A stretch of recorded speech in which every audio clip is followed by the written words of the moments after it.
করব আজকে দেখো এই ক্যাংড়া দিয়ে কচু পালং শাক দিয়ে ঘ্যাঁট রান্না করে আপনাদের দেখাচ্ছি। বন্ধুরা ক্যাংড়াটা ধুয়ে নিয়ে চলে এসেছি, এবার রান্না করে আপনাদের দেখাচ্ছি। কড়া গরম হয়েছে, কড়ার মধ্যে তেল দিয়ে দেবো, ক্যাংড়াটা ভেজে নেব। হলুদ দিয়ে ক্যাংড়াটা ভাজা হয়ে গেছে, তুলে নেব। তেল দিয়ে দেবো, কড়ার পেঁয়াজ কাঁচা লঙ্কা দিয়ে দেবো, দিয়ে রাখা শাকটা দিয়ে দেবো, সিদ্ধ করে রাখা কচুটা দিয়ে দেবো,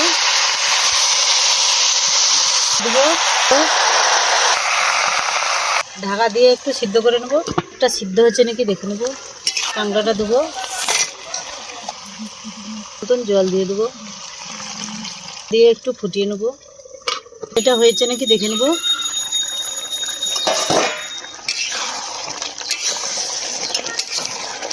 হয়ে গেছে বন্ধুরা। ঘন্ট রান্না করছি ক্যাংড়া দিয়ে, কিরকম হয়েছে আপনারা দেখে শেয়ার করে জানাবে।